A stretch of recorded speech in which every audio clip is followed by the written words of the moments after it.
Hello everybody, Edgar Fernandez from Pharma-Chemical Safety Limited, located in Brantford, Ontario, Canada.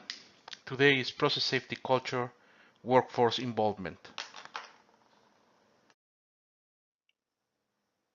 Well, I'm Edgar Fernandez, as I mentioned before. We help companies to achieve safety compliance, to increase productivity, and creating a win-win work culture that is going to help you to reduce lost time in the production lines around I would say 50% at least. Um, Deficiencies as well, at least 50%. And the reason why I'm saying this, the reason why we have this mission is because through safety and using other disciplines like lean manufacturing or engineering or quality as well, so we allow us to see the global, the overall picture of your process, and not only from the safety standpoint of view, see only for the quality and lean as well. But sometimes or many times the solutions of safety can carry you or take you to a path to reduce deficiencies, to increase production in 50% as well. So that's the reason why we have this mission. So we are willing to help companies to achieve this type of successes as well. So I have 23 years of experience in process safety and occupational safety areas in the pharmaceutical, manufacturing, oil and gas industries. Currently, I hold a professional engineer designation in Ontario and Alberta, both provinces in Canada. I'm a Canadian registered safety professional and I'm a certified safety professional in the United States. And I hold the degree in chemical engineering. So workforce involvement is very important. It's so important, and I would say that is one of the most important aspects that you need to consider um, establishing in your organization. And one of the reasons why it's people through the time and being facing and working on those processes, would say manufacturing, financial, quality, etc., you name it. They acquire and they generate knowledge through proposals, through recommendation, or simple as any feedback. And many times we don't take advantage of that. We don't listen to them, and because we consider that maybe they don't have the experience, or maybe they don't have the knowledge, the current knowledge of the state of the art knowledge that it's around the market or the industry, and that's false. And then that's paramount in any organization to succeed in process safety or occupational safety, is to take advantage of that knowledge that you are generating internally. And the reasons why many organizations they don't take advantage is simply because we don't have the communication system to build the trust and knowledge. So I would say if somebody quits and obviously goes to another organization, go to somewhere else. Um, so that knowledge is gone. And I'm seeing through my experience that companies suffer because that person is gone. So obviously he's carrying all that experience, all that knowledge that he or she acquired during that specific time. But there is no system to take advantage of that. There is no system to record that knowledge. And that is very important. And the reason why that's the difference between learning and training systems. Learning is different, so it's you are building the knowledge, and also you are modifying behavior as well. And nowadays, few companies are taking advantage of that, and not only they are applying this type of knowledge or this type of taking advantage internally. That obviously that's gonna take them to another level in the market. So you see the leaders of the market, they internally they have this type of systems. Always they are screening themselves where is the knowledge and how they can record that knowledge as well. And that is very important to have on this. As an engineers, when we start implementing or we are involved where we are involved in process safety, we focus totally in in technical knowledge. That I'm not saying that is very important. I'm not saying that is not important. Absolutely, it is important. But I would say 50% of the success of any process safety engineer is how interacts and how communicate to people. How this person, this engineer, is able to communicate and generate feedback and create conversations that is gonna enrich your other pillars on process safety, or in this case on risk-based process safety. As you can see in the old model of the process safety of the 14 elements, everything is focused on technical knowledge, and that's the reason why in many incidents that involve process safety cover processes, and according to investigations from the Chemical Safety Board, they have found that the communication and the involvement of the workforce it doesn't exist or didn't exist at that time. And that's the reason why now they come with this new model that is risk-based process safety, because now one of the pillars, actually the first one, is process safety culture. And you won't have any success on the process safety program unless you keep the communication and the feedback with the workforce involvement.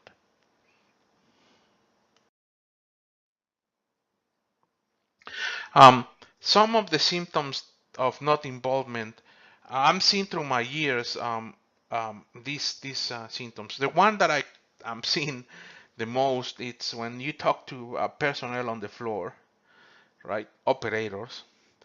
One of the answers when you have one of the answers that I have got from there is they hadn't seen their safety process safety engineer or their occupational safety specialist. Not even managers and not even directors. And that I don't want to criticize anybody here on this, but it's a reality. You go interview people, and then you have a lot of incidents. Okay, not necessarily it's gonna be that measured, but I can tell you right away that you're gonna have a lot of answers about that. They are not seeing the safety people or the process safety engineers on the floor. And that means one thing, you are not having feedbacks. So the feedback is very important, and also you are not building trust. So they are not seeing you there. So you are discouraging them to promote safety because what is going to be communicated. But also another thing that I'm seeing that is combined, it's the indicators. So when companies ask to people to report at least one hazard or two hazards per month, that's a symptom that the workforce is not involved. And let me tell you why. And actually, companies that they have good safety programs, they do it the other way. Instead of asking a number of hazard reports, they say, okay, how many hazard reports we answer, we fix, we go and investigate, and have and put in a better position to our operators to avoid injuries or illness. So they say if I have 3 hazard reports, it's better that you answer those 3 hazard reports. You provide feedback to the operator. What you're gonna do, it's gonna be a long-term project. It's gonna be done next year. It's gonna be doing right away. You're gonna send maintenance to fix something on the production line. An answer from the investigation or from the quick investigation, you need to provide through the operators, and obviously recorded on your system. Companies that they have good safety programs, they do that. And they do that because they are building the trust, they are building the confidence, they are encouraging people to report to make the safety of the organization better. And let me tell you one thing, is you're gonna make process safety better having feedback involving everybody. So how you want to encourage them as well? Well, you need to define roles and responsibilities per position, because many times they don't know what to do, they don't know how to contribute.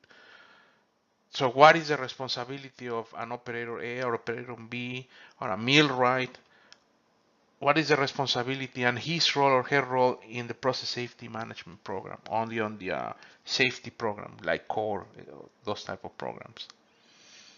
And that's the reason why some companies they succeed, others they don't. It's because it's simple. It's not, they are not involved in um, personnel. Nowadays, with the case of United Airlines, has been many cases about leadership. And obviously, we know that you lead people, you manage resources, and not even because you have a high degree title, is you are entitled to lead people. That is not true, and that case is very specific. So at the end, people who influence or who make decisions, they need to go out, they need to go out from the war room, would say, from in this case from their offices, and go to the floor and see what is happening. With the mind to build trust and with the mind to build knowledge, not to criticize other positions, because now you are creating, you're gonna create see, your trust was low, it's gonna be even low, almost to zero, because now everybody's gonna be afraid. Okay, now the vice president come to the floor, and now he's criticizing me, and maybe I'm gonna lose my job. Now that is not the intent, and that's another mistake that I'm seeing in the past. So you need to create a communication system on this one, and that's those the symptoms that they show that you don't have personnel involved. One is discouraged, like I said, not seeing process safety engineers or occupational safety specialists on the floor, not talking to people in other ways, not having indicators to track properly. Right? We ask for reports for a big amount of reports, but we don't tackle those reports very well, and not even, that is the most important, provide the feedback. And we need to define roles and responsibilities per position.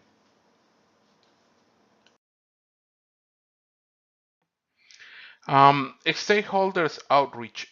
This is also very important to establish a good, very successful process safety management program. And I divided on seeking, establishing, and providing. Well, seeking, we need to reach out individuals or organizations that can be or believe that they can be affected by a company operations. And we need to engage them. I'm gonna give you an example on this one. It's very simple. Fire department, your local fire department. You have a process that is very, I would say, this process safety cover process. So you need to reach out your local fire department for various reasons. One, it's your fire safety plan needs to be the fire department needs to be aware of that. He needs to have the knowledge of that, and obviously he needs to have it on his hands as well. But I'm gonna give you an example. So you can have drills with the fire department. And happened to me one time that we have this drill, and we noticed that one water pump truck wasn't enough for the facility in case of an emergency, in case of the fire pumps that we have on the facility didn't work. And then now you trust on the fire department, they bring one water pump truck, and it wasn't enough. We needed two actually. So that was a good exercise, because we realized that now the local fire department, instead of bringing or driving one water pump truck, he needs to drive two water pump trucks to supply enough water to the sprinkler system, and also another truck to fight the fire from outside. That's one of the things that we realized with the fire department. Also, we were developing scenarios like spills, um, bomb threats, etc., with the fire department. Not an exercise, was in paper and a meeting with managers and the fire chief and the safety personnel, and we were going to talk about we talk about what we're going to do, what's the responsibilities, and also if we need to modify certain procedures. That's something that an organization can be affected, and obviously it's good to have that relationship with the fire department. And obviously, but they're going to explore their lives if something happened in your facility. So they have they need to have all the information in hand. So that's one example. Establishing relationship with the community organizations, other companies and professional groups, local, the state or federal authorities. But you can have a good relation with your local or your municipal government as well. Um, Organizations, I would say, for example, you belong, your industry needs some services from the NFPA, so you can establish a good relation with the NFPA. Professional groups like Professional Engineering Niche Province in Canada, for example, etc. So um, you are in an industrial park, so you need to have communication with the other facilities. Because if something happens in your facility, it's going to affect the others as well, indirectly or directly. So you need to talk to them. And actually, those kind of type of scenarios, they need to be in your fire safety plan regarding on fires, obviously, and also on your emergency plans as well. So what you're gonna do if the facility who's next to you have a fire or have a bomb threat? So that type of relations, communications, they need to be established to robust your process safety management program. Provide accurate information about the company and facilities, product, processes, plans, hazards, and risks. I'm not saying that you're gonna provide confidential information, but at least you're gonna provide general information about these topics to companies that are in the same industrial park, to the fire department, to the emergency services, local emergency services, to the hospital, or to other professional organizations around. So that's gonna protect you from the outside as well, and it's gonna robust your process safety program regarding on, okay, if I have a bomb threat or the other company has a bomb threat, what I need to do, what the process, what are the steps that I need to follow. So you have a fire and evacuation drill. So now the fire department is gonna come. What is the roles and responsibility of the supervisor, right? Of the senior personnel on the floor, the safety manager, the safety specialist, the manufacturing director, etc. So you need to establish all of that by seeking, establishing, and providing. And that's the thing we do. So establish those programs, those they call table drills or tabletop drills. That was the name, I think. And design an scenario and discuss on the table with the fire chief, with the manufacturing director or manager, with the other managers as well, with safety, and you can invite other senior operators, for example, and discuss them in an hour. It's more than enough, and then record all the feedback, and then you need to modify some documentation. You need to retrain people. That's something that needs to be done, but there is a value of that, and you established relationship with community and organizations as well. So you can have the updates from standards, for example. You can have free courses, etc. And providing is the information, especially you are in a social responsibility systems. So obviously you need to provide what is the information and what is the hazard and risk that they are upon in the facility to different organizations. So imagine you are close to, so you are a chemical facility, and then you have maybe a school 4 or 5 kilometers or 10 kilometers away. So it's going to impact that. So how you can help them as well if they have some incidents as well, inside of that school, etc. So it's now you're gonna build a relation from outside to the inside that is gonna bring you a lot of benefit. So I want to conclude this presentation with 2 slides. The first one, it's very simple. So having conversation with people to build the trust. Book talk time in your agenda. That's very important. Don't stay 8 hours. Sit on your desk. Book time. Different times, right? Mondays, you can talk to them in the afternoon. You can talk Tuesdays, but Wednesday, every day, go and talk to them. And sometimes there is not necessary to talk to them about safety, about other things, about different topics. The way it's to build that trust, to build that to build that gap, to close that gap in communication, you need to communicate to people, and that's going to help you a lot. So yeah, have conversations with people to build the trust and book talk time in your agenda. And to have a successful safety culture in your company, so you need to involve everybody, talk to everybody, get feedback from everybody involved. That's very important.